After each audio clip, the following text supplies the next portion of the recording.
The fifth defense against narcissism is a happiness focus. Hi, I'm Dan Cassenti. I'm a cognitive psychologist and a novelist.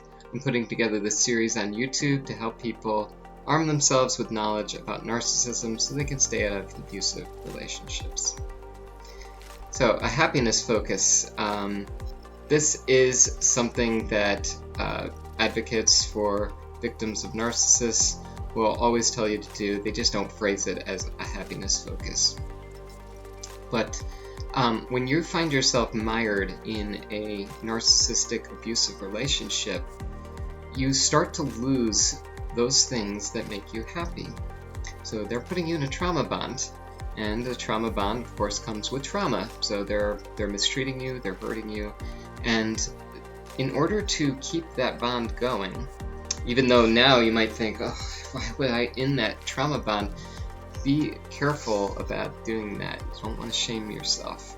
They put you in that on purpose so that you'd serve their needs, and it worked because you got into that trauma bond, because you did whatever it took to stay in it.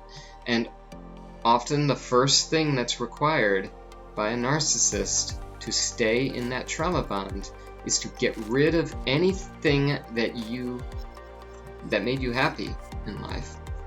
So they're going to talk to you about how your hobbies, the things you like to do, the friends you like to hang out with, everything that could serve your own interest, the narcissist is going to look at those things as, taking you away from what's really important, serving their interests. So they start attacking those things that make you happy.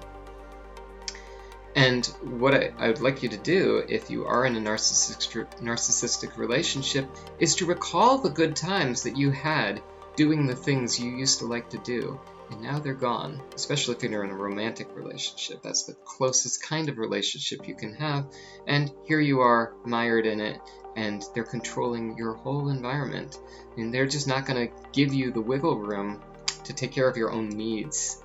And make no mistake about it, it might not be a biological need, but happiness is a need that we have to keep ourselves healthy and strong.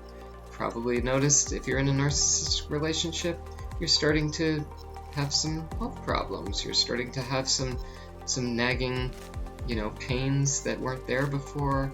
You might be gaining too much weight or losing too much weight.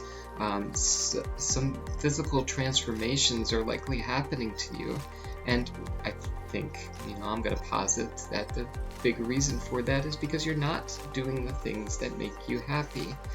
Doing the things that make us happy have a restorative effect on us, and it can reverse major illnesses. You just think about these success stories in medical situations where people have, let's say, cancer, and they're fighting for their lives, and the doctor tells them, I'm sorry, you only have so much time to live, and then miraculously they recover.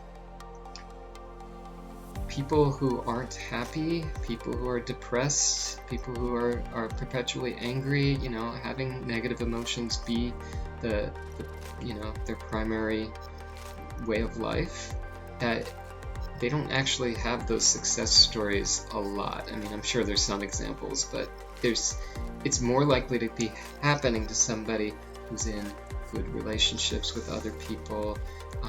There's this comment about the power of prayer helping people. I don't know if it's the prayer itself, but it is that.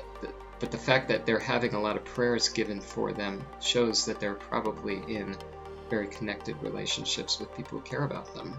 So that probably is motivation. Our happiness can actually make us healthier. And I would argue that if we aren't happy, we're not going to be as healthy. There's going to be some chronic problems that start popping up that we just can't seem to get rid of. So when you're thinking about that happiness that you lost, go back to those times and think about, wait, why did I lose that? Why did I stop running or taking walks in nature or doing karaoke? That's one of my things. Or writing fiction, another one of my things. Whatever your hobbies are, why did you lose them? And was that person you're in relationship with stopping you from doing that? And wouldn't it be so nice to get back to those things? To make yourself happy again? To try those activities that you aren't doing anymore? It's a motivator. You focus on your happiness, and when you get out of the narcissistic relationship, it's going to probably hurt a little bit to sever that bond. But once you get further and further away from it, and you're doing the things that made you happy before, you're going to feel so much better. I guarantee you. So I hope you liked that video. If you did, please hit like. Please subscribe if you haven't done so. Just some button clicks, but that will help the YouTube algorithm say, hey, these videos are working. Let's get them out to more people. Okay, well, thank you, and I hope that helped.